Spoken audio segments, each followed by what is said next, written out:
আমরা চাই বালিয়া ইউনিয়নের প্রত্যেকটি ক্লাব এ ধরনের আয়োজন করুক। এ ধরনের আয়োজন থেকে আমাদের সমাজ থেকে মাদক সন্ত্রাস যেন দূর হয় এবং তরুণ সমাজ যেন খেলার দিকে ধাবিত হয়। যদি তরুণ সমাজ এই খেলাধুলায় সাংস্কৃতিক অনুষ্ঠানে ধাবিত হয় তাহলে আমাদের সমাজ থেকে মাদক নির্মূল করা আমাদের পক্ষে সম্ভব।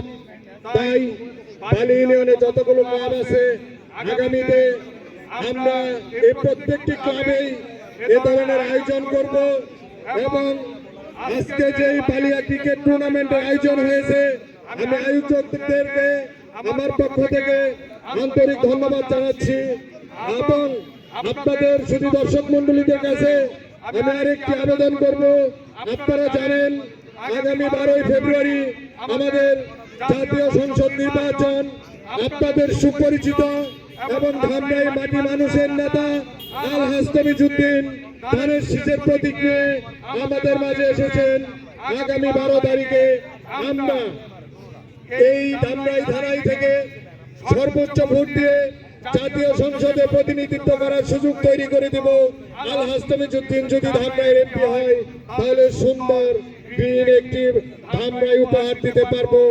আপনারাও জানেন আলহাজ তমিজউদ্দিন বলেছেন সর্বপ্রথমে উনি এমপি হয়ে কাজ করবেন, যে কাজটি করবেন এই ধামরাই থেকে মাদক সন্ত্রাস তৃণমূলে দূর করে দিবে এবং ধামরাই থেকে যদি মাদক সন্ত্রাস দূর হয় তাহলে এই ধামরাই সুন্দর একটি সমাজ হবে, সুন্দর একটি ধামরাই উপহার দিতে পারবে।